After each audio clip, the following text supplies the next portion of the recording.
नमस्कार दोस्तों, कैसे हैं आप सभी लोग। हमें आशा है कि आप सभी लोग अच्छे होंगे। आप सभी लोगों का एग्जाम परीक्षा में स्वागत है। जैसा कि हम भारतीय संविधान के टॉपिक भारतीय संविधान की उद्देशिका, संघ एवं राज्य क्षेत्र, भारतीय संविधान के स्रोत, अनुसूची एवं नागरिकता के विषय में चर्चा कर रहे थे। तो चलिए हम क्लास को कंटिन्यू करते हुए शुरू करते हैं। क्वेश्चन नंबर 59 है, भारतीय संविधान की किस अनुसूची में भारतीय भाषाओं की सूची सम्मिलित की गई है। ऑप्शन ए है 5वीं, बी है 6वीं, सी है 7वीं, डी है 8वीं। चलिए आप सभी लोग बताइए। तो जैसा कि हमको ज्ञात है कि भारतीय संविधान की 8वीं अनुसूची में भारतीय भाषाओं की सूची दी गई है, जो मूल संविधान में 14 थी। वर्तमान में जो है 22 भाषाएं हैं। अतः विकल्प नंबर डी सही हो जाएगा। बात करते हैं 21वें संविधान संशोधन 1967 द्वारा सिंधी भाषा को सम्मिलित किया गया था तथा 71वें संविधान संशोधन 1992 द्वारा कोंकणी,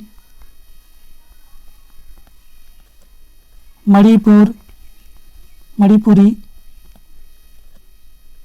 और नेपाली को जोड़ा गया था तथा 92वें संविधान संशोधन 2003 द्वारा बोडो, डोंगरी, मैथिली और संथाली को जोड़ा गया है। अब हम नेक्स्ट क्वेश्चन पर चलते हैं।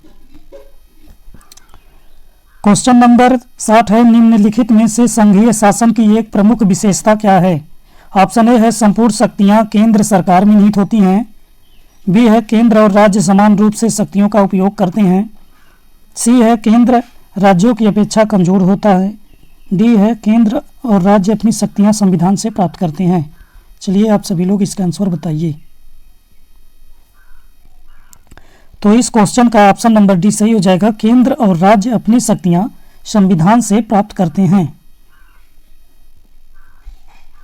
संघात्मक सरकार एक ऐसी सरकार प्रणाली है जिसमें केंद्रीय तथा स्थानीय सरकारें एक सामान्य प्रभुसत्ता के अधीन होती हैं।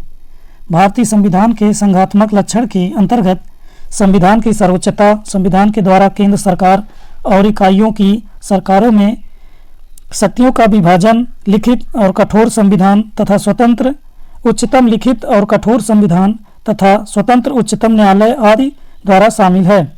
अब हम नेक्स्ट क्वेश्चन पर चलते हैं। क्वेश्चन नंबर 61 है, निम्नलिखित में से क्या संविधान की 11वीं अनुसूची में शामिल नहीं है। ऑप्शन ए है पुस्तकालय, बी है ईंधन और चारा, सी है ग्रामीण खेल, डी है तकनीकी प्रशिक्षण, ई है उपयुक्त में से कोई नहीं या उपयुक्त में से एक से अधिक। चलिए आप सभी लोग इसका आंसर बताइए। तो क्वेश्चन नंबर 61 का ऑप्शन नंबर सी सही हो जाएगा। ग्रामीण खेल 11वीं अनुसूची में शामिल नहीं है।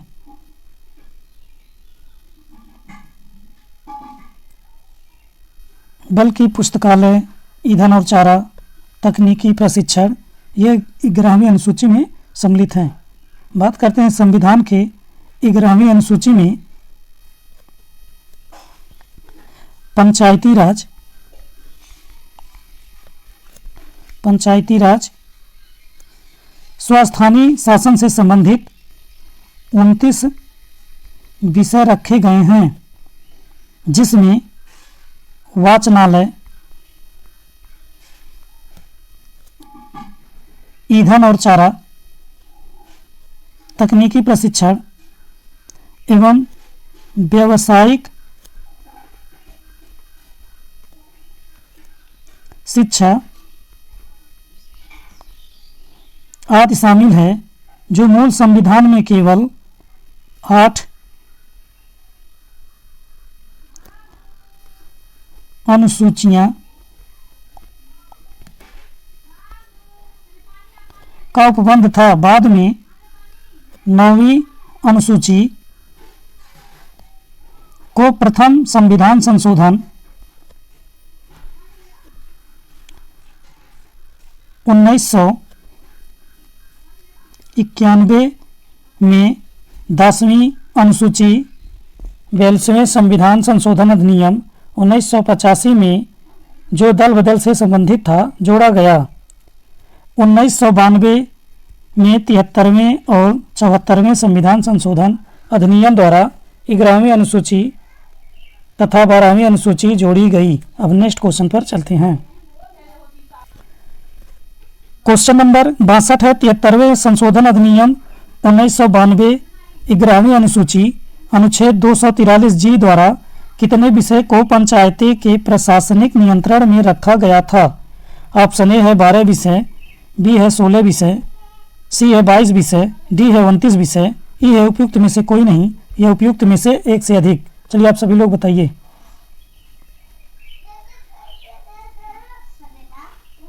तो अभी हम ऊपर बताए हैं आपको, तो 62 नंबर डी का सही हो जाएगा 29 विषय। अब हम नेक्स्ट क्वेश्चन पर चलते हैं। क्वेश्चन नंबर 63 है, जानवरों के प्रति क्रूरता की रोकथाम को भारतीय संविधान की किस अनुसूची में रखा गया है? केंद्र सूची में, बी है राज्य सूची में, सी है समवर्ती सूची में, डी है उद्देशिका में, ई है उपयुक्त में से कोई नहीं, या उपयुक्त में से एक से अधिक। चलिए आप सभी लोग इसका आंसर बताइए।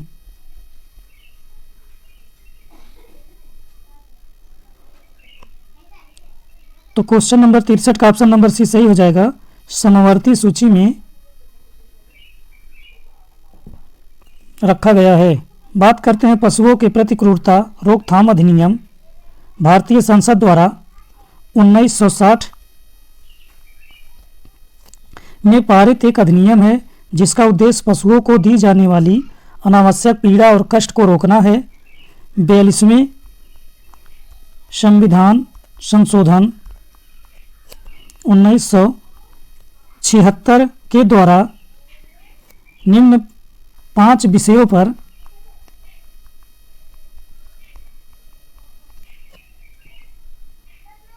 राज्य सूची से समवर्ती सूची में शामिल किया गया है। वे हैं शिक्षा, वन, नापतौल, वन्य जीव एवं पक्षियों का संरक्षण।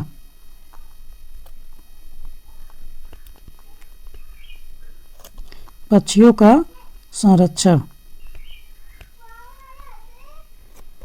न्याय का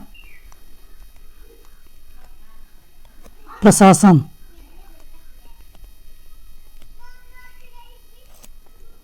जानवरों के प्रति क्रूरता की रोकथाम भारतीय संविधान के समवर्ती सूची में सम्मिलित है। अब हम नेक्स्ट क्वेश्चन पर चलते हैं। क्वेश्चन नंबर 64 है, संविधान की प्रस्तावना को भारत की राजनीति कुंडली किसने कहा? ऑप्शन ए है के एम मुंशी, बी है डॉक्टर बी आर अम्बेडकर, सी है आचार्य कृपलानी, डी है जवाहरलाल नेहरू। चलिए आप सभी लोग बताइए। तो किसने कहा था? के एम मुंशी जी ने कहा था। 64 का ये विकल्प सही हो जाएगा। संविधान सभा के प्रारूप समिति के सदस्य के एम मुंशी ने संविधान की प्रस्तावना को भारत की राजनीतिक कुंडली कहा है। उल्लेखनीय है कि संविधान सभा के एक अन्य सदस्य पंडित ठाकुरदास भार्गव ने संविधान की प्रस्तावना को संविधान की आत्मा कहा है।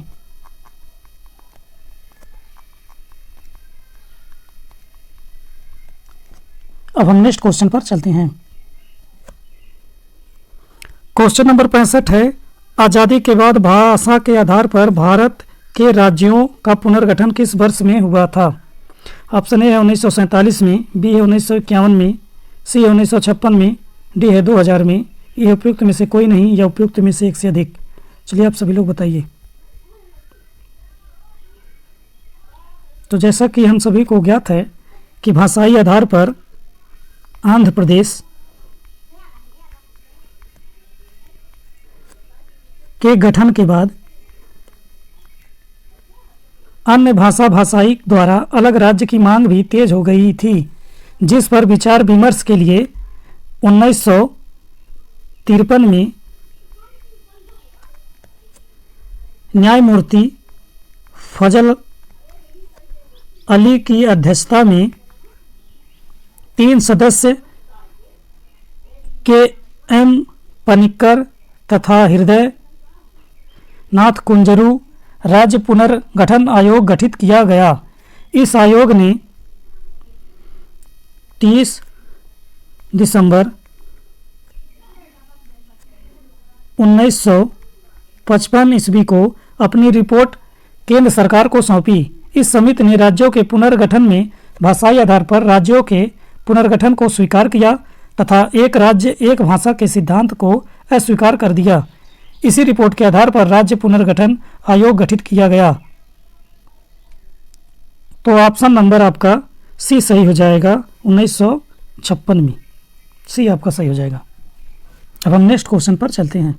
क्वेश्चन नंबर 66 है, निम्नलिखित में से किसे भारतीय संविधान की प्रस्तावना में स्थान नहीं मिला?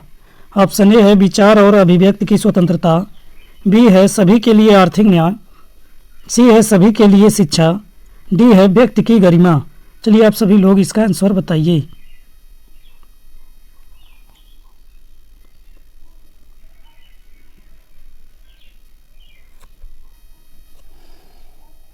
तो इसका 66 का ऑप्शन नंबर सी उत्तर हो जाएगा, सभी के लिए शिक्षा। बात करते हैं भारतीय संविधान की प्रस्तावना में सभी के लिए शिक्षा को स्थान नहीं मिला है, बल्कि विचार और अभिव्यक्ति की स्वतंत्रता मिला है, सभी के लिए आर्थिक न्याय मिला है, व्यक्ति की गरिमा मिला है। बात करते हैं शिक्षा का अधिकार। शिक्षा का अधिकार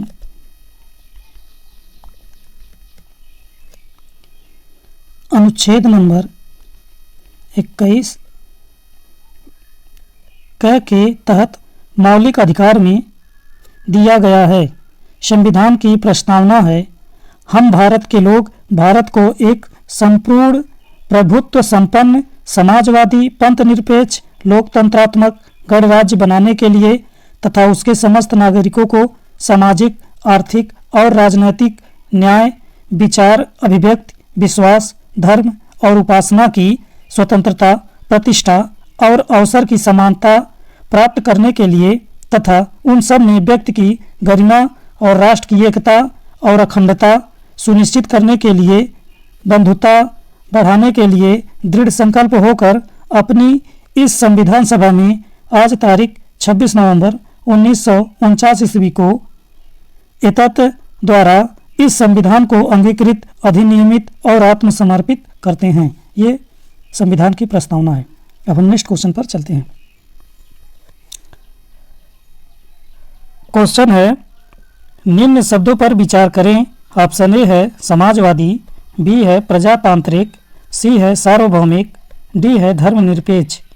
सही शब्दों को विचारानुसार क्रम दीजिए। ऑप्शन ए में दिया है सी ए डी और बी, बी ऑप्शन में दिया है सी डी ए बी, सी में दिया है सी डी बी ए, डी में दिया है डी ए सी बी। चलिए आप सभी लोग विचार के अनुसार क्रम दीजिए। तो अभी हम भारत की प्रस्तावना को पढ़े हैं, तो उसमें दिया था सबसे पहले कि हम भारत के लोग भारत को एक संपूर्ण प्रभुत्व संपन्न, मतलब पहले हो जाएगा सार्वभौमिक, पहले हो जाएगा सार्वभौमिक, फिर दूसरे पे होगा समाजवादी, फिर तीसरे पे होगा पंथ निरपेक्ष मतलब धर्मनिरपेक्ष। ये तीसरे पे हो जाएगा। चौथे पे होगा लोकतंत्रात्मक या प्रजातंत्रात्मक, ये आपका चौथे पे हो जाएगा। गणराज्य बनाने के लिए तो क्वेश्चन नंबर 67 का ऑप्शन नंबर ए सही हो जाएगा। सी, ए, डी और बी ये सही हैं। अब हम नेक्स्ट क्वेश्चन पर चलते हैं। क्वेश्चन है, भारतीय संविधान की प्रस्तावना में भारत को किस रूप में घोषित किया गया है? ऑप्शन ए है एक सार्वभौमिक प्रजातांत्रिक गणतंत्र, बी है एक सामाजिक प्रजातांत्रिक गणतंत्र, सी है एक सार्वभौमिक समाजवादी धर्मनिरपेक्ष प्रजातांत्रिक गणराज्य या गणतंत्र, डी है इनमें से कोई नहीं। जैसा कि अभी हम लोग पढ़े हैं कि हम भारत के लोग तो एक सार्वभौमिक समाजवादी पंथ निरपेक्ष प्रजातंत्र गणतंत्रात्मक ये तीनों में दिया है। ऑप्शन नंबर सी सही हो जाएगा। एक सार्वभौमिक समाजवादी धर्मनिरपेक्ष प्रजातांत्रिक गणतंत्र। अब हम नेक्स्ट क्वेश्चन पर चलते हैं। क्वेश्चन है, भारतीय संविधान की प्रस्तावना के संबंध में निम्नलिखित में से कौन सा क्रम सही है? ऑप्शन ए है गणतंत्र जनवादी धर्मनिरपेक्ष समाजवादी सार्वभौम सत्ता संपन्न, बी है सार्वभौम सत्ता संपन्न समाजवादी जनवादी धर्मनिरपेक्ष,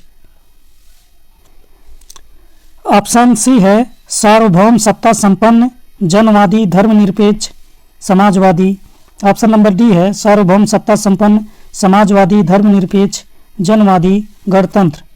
चलिए आप सभी लोग इसका आंसर बताइए कौन सा सही होगा। अभी हम पढ़कर आए हैं तो ऑप्शन नंबर ये डी आपका सही हो जाएगा। सार्वभौम सत्ता संपन्न समाजवादी धर्मनिरपेक्ष जनवादी गणतंत्र। अब हम नेक्स्ट क्वेश्चन पर चलते हैं। क्वेश्चन नंबर 70 है, भारत में लौकिक सार्वभौमिकता है क्योंकि संविधान की प्रस्तावना आरंभ होती है। ऑप्शन ए है प्रजातांत्रिक भारत शब्दों में, बी है जनता के जनतंत्र शब्दों में, सी है जनता के लोकतंत्र शब्दों में, डी है हम भारत के लोग शब्दों में। चलिए आप सभी लोग बताइए। तो भारतीय संविधान की प्रस्तावना में वर्णित है कि हम भारत के लोग डैश डैश इस संविधान को अंगीकृत अधिनियमित आत्मसमर्पित करते हैं का अर्थ है भारतीय शासन एवं सत्ता की संप्रभुता जनता में निहित है। तो ऑप्शन नंबर डी सही हो जाएगा, हम भारत के लोग शब्दों में। चलिए अब हम नेक्स्ट क्वेश्चन पर चलते हैं। क्वेश्चन है, भारतीय संविधान की प्रस्तावना में समाजवादी शब्द किस संशोधन के तहत जोड़ा गया है? ऑप्शन ए है 42वें संविधान संशोधन, बी है 44वां संशोधन, सी है 46वां संशोधन, डी है 46वां संशोधन। ये रिपीट हो गया है। ये है उपयुक्त में से कोई नहीं, यह उपरोक्त में से एक से अधिक। चलिए आप सभी लोग इसका आंसर बताइए। तो जैसा कि हम सभी लोगों को ज्ञात है कि 42वां संविधान संशोधन अधिनियम 1976 द्वारा जोड़ा गया था। इसे ही हम लघु संविधान भी कहते हैं। इस संशोधन में स्वर्ण सिंह समिति की सिफारिश प्रभावी हुई। इसके द्वारा प्रस्तावना में 3 शब्द जोड़े गए थे। वे 3 शब्द कौन थे? समाजवादी,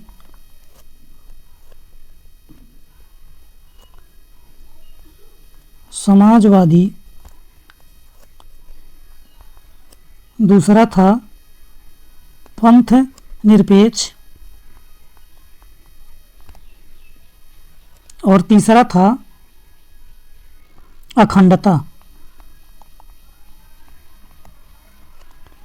नागरिकों के मूल कर्तव्यों को जोड़ा गया किस भाग में? भाग 4 के क में जोड़ा गया है। 5 विषयों को राज्य सूची में से समवर्ती सूची में स्थानांतरित किया था, जैसा कि हम पहले क्लास में बताए हैं। शिक्षा था, वन था, वन्य जीव एवं पक्षियों का संरक्षण था, नापतोल था, न्याय प्रशासन एवं उच्चतम और उच्च न्यायालय के अलावा सभी न्यायालयों का गठन और संगठन भी शामिल है इस 42वें संविधान संशोधन अधिनियम द्वारा। अब हम नेक्स्ट क्वेश्चन पर चलते हैं। क्वेश्चन नंबर 72 है, निम्नलिखित में से किस संविधान संशोधन अधिनियम को लघु संविधान कहा गया था? अभी आप सभी लोग को पता करा रहे हैं, तो ऑप्शन नंबर ए सही हो जाएगा, 42वां संविधान संशोधन। अब हम नेक्स्ट क्वेश्चन पर चलते हैं। क्वेश्चन नंबर 73 है, भारत के संविधान की प्रस्तावना में निम्नलिखित में से किस एक को पहले मुख्य रूप से सम्मिलित नहीं किया गया था? ऑप्शन ए है स्वतंत्रता और समानता, बी है धर्मनिरपेक्ष और प्रजातंत्र, सी है समाजवाद और समानता, डी है समाजवाद और धर्मनिरपेक्ष। चलिए आप सभी लोग इसका आंसर बताइए। तो क्वेश्चन नंबर 73 का ऑप्शन नंबर डी सही हो जाएगा, समाजवाद और धर्मनिरपेक्ष। चलिए अब हम नेक्स्ट क्वेश्चन पर चलते हैं।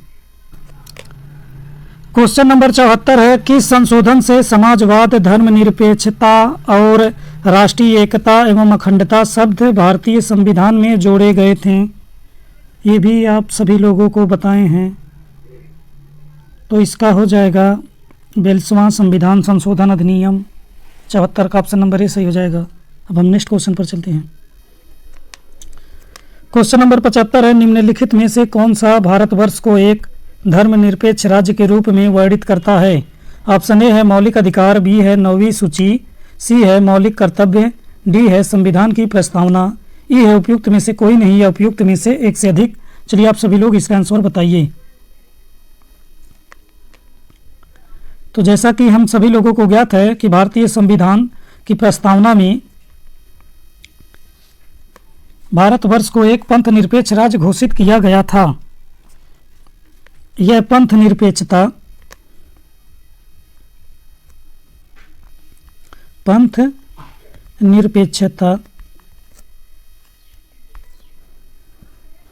शब्द 42वां संविधान संशोधन अधिनियम 1976 द्वारा जोड़ा गया था। नेक्स्ट क्वेश्चन पर चलते हैं।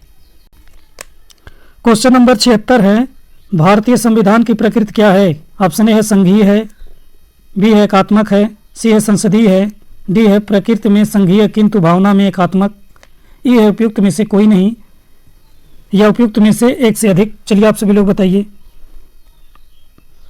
क्वेश्चन नंबर 76 का ऑप्शन नंबर डी सही हो जाएगा, प्रकृति में संघीय किंतु भावना में एकात्मक है। जैसा कि हम सभी लोगों को ज्ञात है कि भारतीय संविधान की प्रकृति के बारे में विद्वानों के मत इस प्रकार हैं। Doctor B R. अम्बेडकर ने कहा है कि भारतीय संविधान परिस्थितियों के अनुसार एकात्मक और संघात्मक हो सकता है। Professor KC. व्हीयर ने कहा है कि भारतीय संविधान एक अर्धसंघीय संविधान है। एस.आर. बोम्मई ने कहा है कि भारतीय संविधान परिसंघीय संविधान है। अब हम नेक्स्ट क्वेश्चन पर चलते हैं। क्वेश्चन नंबर 77 है, एक नया राज्य बनाने में संवैधानिक संशोधन के लिए कैसा बहुमत चाहिए? ऑप्शन ए है साधारण, बी है 2/3, सी है 3/4, डी है 2/3 एवं आधे राज्यों का अनुसमर्थन, ई है उपयुक्त में से कोई नहीं या उपरोक्त में से एक से अधिक। चलिए आप सभी लोग इसका आंसर बताइए। तो क्वेश्चन नंबर 17 का ऑप्शन नंबर ए सही हो जाएगा, साधारण बहुमत चाहिए। बात करते हैं संविधान के भाग 20 के अनुच्छेद 368 में संसद को संविधान एवं इसकी व्याख्या में संशोधन की शक्ति प्रदान की गई है। संविधान के अनेक उपबंध संसद के दोनों सदनों द्वारा साधारण बहुमत से संशोधित किए जाते हैं। ये है संघ में नए राज्यों का प्रवेश, अनुच्छेद नंबर 2। अब हम नेक्स्ट क्वेश्चन पर चलते हैं। क्वेश्चन नंबर 78 है, भारत में एक नया राज्य बनाया जा सकता है। ऑप्शन ए है संसद के साधारण बहुमत से, बी है संसद के 2/3 बहुमत से, सी है राज्यसभा के सांसद बहुमत से, डी है राज्यसभा के 2/3 बहुमत से। चलिए आप सभी लोग बताइए।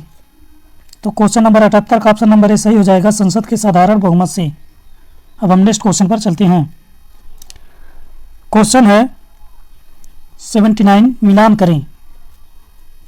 इधर दिया है पहला संघीय सूची, दूसरा राज्य सूची, तीसरा समवर्ती सूची।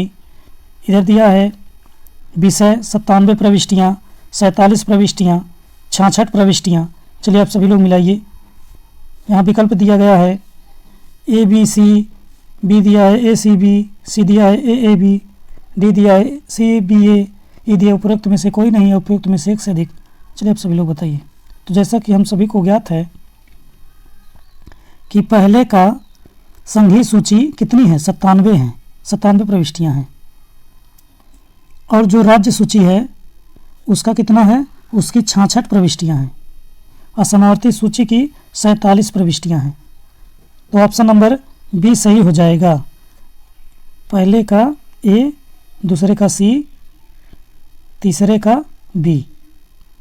अब हम नेक्स्ट क्वेश्चन, संघीय सूची वर्तमान में कितना है, तो 100 है। राज्य सूची में 61 है। समवर्ती सूची में 52 प्रविष्टियां हैं। अब हम नेक्स्ट क्वेश्चन पर चलते हैं। क्वेश्चन नंबर 80 है, निम्नलिखित में से कौन सा विषय समवर्ती सूची में है। ए है कृषि, बी है शिक्षा, सी है पुलिस, डी है रक्षा। चलिए आप सभी लोग इस प्रश्न का आंसर बताइए। तो जैसा कि हम सभी लोगों को ज्ञात है कि समवर्ती सूची में वन है, आर्थिक एवं सामाजिक योजना है, जनसंख्या नियंत्रण और परिवार नियोजन है, कीमत नियंत्रण है, कारखाने हैं, विद्युत आदि हैं। तो क्वेश्चन नंबर 80 का ऑप्शन नंबर बी सही हो जाएगा, शिक्षा। अब हम नेक्स्ट क्वेश्चन पर चलते हैं।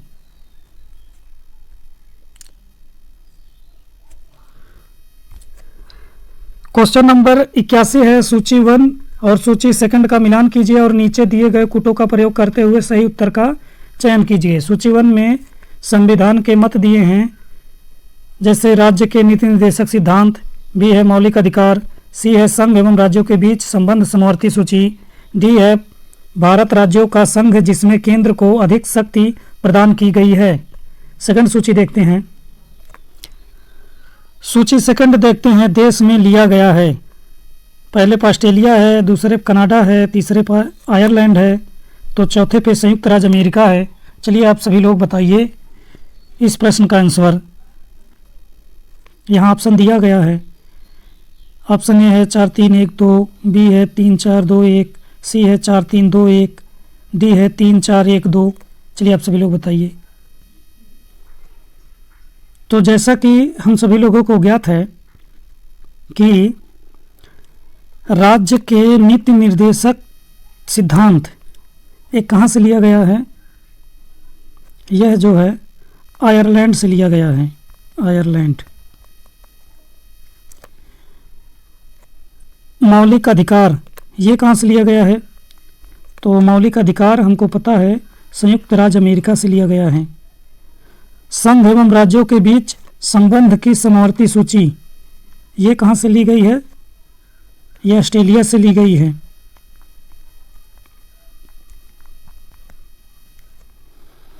भारत राज्यों का संघ जिसमें केंद्र को अधिक शक्ति प्रदान की गई है, ये कहाँ से ली गई है, तो ये ली गई है कनाडा से।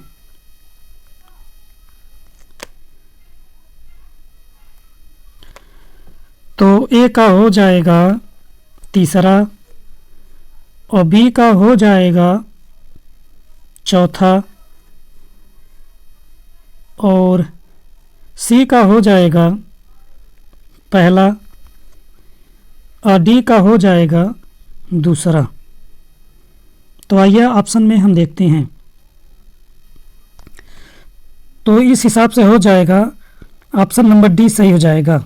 ए का तीसरा, बी का चौथा, सी का पहला और डी का दूसरा। अब हम नेक्स्ट क्वेश्चन पर चलते हैं। क्वेश्चन नंबर 82 है, भारत के संविधान में वर्तमान में शामिल है। ऑप्शन ए है 295 अनुच्छेद, बी है 444 अनुच्छेद, सी है 259 अनुच्छेद, डी है 301 अनुच्छेद। चलिए आप सभी लोग इसका आंसर बताइए। तो गणना की दृष्टि से वर्तमान में संविधान में अनुच्छेदों की संख्या लगभग आपका 465 प्लस है, परंतु सैद्धांतिक रूप से उन्हें 395 अनुच्छेद ही माना जाता है। अब हम नेक्स्ट क्वेश्चन पर चलते हैं। तो इसलिए ऑप्शन जो है कोई नहीं सही होगा, इसको हम स्टार दे देते हैं। अब हम नेक्स्ट क्वेश्चन पर चलते हैं। क्वेश्चन नंबर 83 है, भूमि सुधार डैश डैश के विषय के अंतर्गत है। ऑप्शन ए है संघ सूची, बी है समवर्ती सूची, सी है राज्य सूची, डी है इनमें से कोई नहीं। चलिए आप सभी लोग बताइए। क्वेश्चन नंबर 83 का ऑप्शन नंबर सी सही हो जाएगा, राज्य सूची का विषय है। अब हम नेक्स्ट क्वेश्चन पर चलते हैं। क्वेश्चन नंबर 84 है, भारतीय नागरिकता नहीं प्राप्त की जा सकती है। ऑप्शन ए है जन्म द्वारा, बी है देशीयकरण द्वारा, सी है किसी भूभाग में सम्मिलित द्वारा, डी है भारतीय बैंक में धन जमा करके द्वारा। चलिए आप सभी लोग बताइए। तो जैसा कि हम लोगों को ज्ञात है कि भारतीय नागरिकता अधिनियम 1955 के अनुसार नागरिकता प्राप्त करने के 5 शर्तें दिए गए थे, जिनमें आपका था पहला जन्म द्वारा, दूसरा था वंश के आधार पर, तीसरा आपका था पंजीकरण द्वारा, आपका चौथा था प्राकृतिक रूप से, तथा पांचवा था क्षेत्र समष्टि के आधार पर। तो ये देशीकरण द्वारा भी हो जाएगा, किसी भूभाग में सम्मिलित द्वारा हो जाएगा, जन्म द्वारा हो जाएगा, लेकिन आपका भारतीय बैंक में जमा धन राशि द्वारा नहीं होगा। ऑप्शन नंबर डी सही हो जाएगा। भारतीय बैंक में धन जमा करके नहीं नागरिकता प्राप्त की जा सकती है। अब हम नेक्स्ट क्वेश्चन पर चलते हैं। क्वेश्चन है 85, भारतीय संविधान की 10वीं अनुसूची का संबंध है। ऑप्शन ए है भारत की राष्ट्रीय भाषा से, बी है अनुसूची एवं जनजातीय क्षेत्रों के प्रशासन से, सी है न्यायिक पुनरावलोकन से, डी है दल बदल विरोधी कानून से। चलिए आप सभी लोग इसका आंसर बताइए। तो भारतीय संविधान की 10वीं अनुसूची का संबंध है दल बदल विरोधी कानून से। यह वर्ष 1985 में 52वें संविधान संशोधन द्वारा लाया गया। इसका उद्देश्य राजनीति लाभ और पद के लालच में दल बदल करने वाले जनप्रतिनिधियों को अयोग्य करार देना, ताकि सांसद की स्थिरता बनी रहे। अब हम नेक्स्ट क्वेश्चन पर चलते हैं।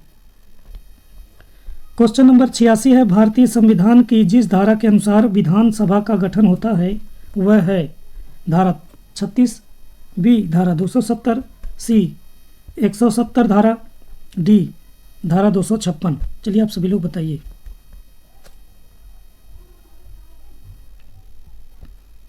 तो जैसा कि हम सभी को ज्ञात है कि भारतीय संविधान के अनुच्छेद धारा 170 के तहत विधानसभा के गठन का प्रावधान किया गया है। इस अनुच्छेद के तहत अनुच्छेद 333 के उपबंधों के अधीन रहते हुए प्रत्येक राज्य की विधानसभा उस राज्य में प्रादेशिक निर्वाचन क्षेत्र से प्रत्यक्ष निर्वाचन द्वारा चुने हुए 500 से अनधिक और 60 से कम सदस्यों से मिलकर बनेगी। अब हम नेक्स्ट क्वेश्चन पर चलते हैं। क्वेश्चन नंबर 87 है, भारतीय संविधान में कैबिनेट शब्द का प्रयोग केवल एक जगह किसके तहत हुआ है? ऑप्शन ए है अनुच्छेद 74 फर्स्ट के अनुसार, बी है अनुच्छेद 78 में, सी है अनुच्छेद 352 में, डी है अनुच्छेद 356 में, ये है उपयुक्त में से कोई नहीं है, उपयुक्त में से एक से अधिक। चलिए आप सभी लोग इसका आंसर बताइए। तो क्वेश्चन नंबर 87 का ऑप्शन नंबर सी सही हो जाएगा, अनुच्छेद 352 में। इसी के तहत देश में राष्ट्रीय आपातकाल की उद्घोषणा मंत्रिमंडल की सिफारिश प्राप्त करने पर की जा सकती है। यह सिफारिश लिखित होनी चाहिए। अब हम नेक्स्ट क्वेश्चन पर चलते हैं। क्वेश्चन नंबर 88 है, संविधान की आत्मा क्या है? ऑप्शन ए है संघीय ढांचा, बी है प्रस्तावना, सी है मौलिक अधिकार, डी है राज्य के नीति निर्देशक तत्व। चलिए आप सभी लोग इस क्वेश्चन का आंसर बताइए।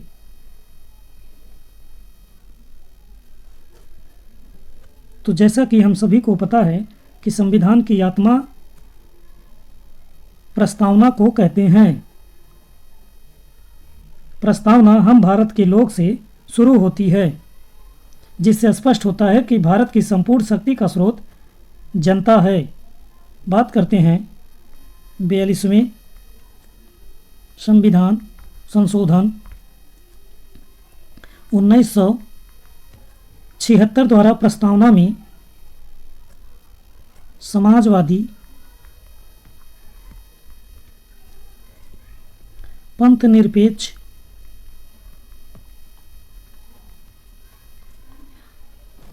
व अखंडता शब्द जोड़ा गया है। यदि यही क्वेश्चन ये पूछे कि डॉक्टर भीमराव अंबेडकर जी द्वारा भारत की संविधान की आत्मा क्या है, तो वो हो जाएगा उसका आंसर मौलिक अधिकार है। वो भी अनुच्छेद नंबर 32 है, जिसे संवैधानिक उपचारों का अधिकार कहते हैं। अब हम नेक्स्ट क्वेश्चन पर चलते हैं। क्वेश्चन नंबर 89 है, निम्नलिखित में से कौन भारतीय संघ का 28वां राज्य है? ऑप्शन ए है उत्तराखंड, बी है झारखंड, सी है छत्तीसगढ़, डी है इनमें से कोई नहीं। चलिए आप सभी लोग बताइए। तो क्वेश्चन नंबर 89 का बी आंसर सही हो जाएगा, झारखंड। जैसा कि हमको ज्ञात है कि प्रश्न काल के अनुसार 15 नवंबर 2000 को बिहार के दक्षिणी हिस्से को विभाजित कर झारखंड राज्य का सृजन किया गया, जो भारत का 28वां राज्य बना। वर्तमान में कुल 28 राज्य व 8 संघ शासित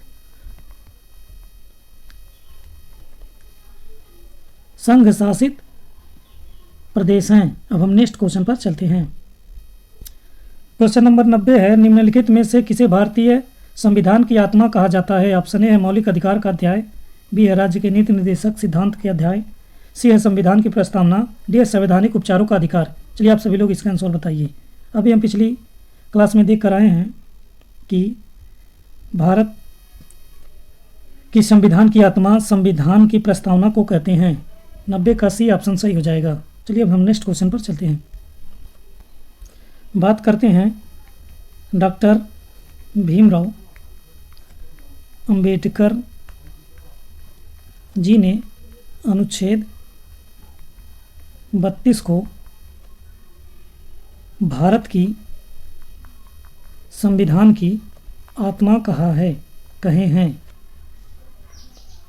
अगर हमारा वीडियो आपको अच्छा लगे तो लाइक करें तथा ऐसे ही वीडियो पाने के लिए चैनल को सब्सक्राइब करें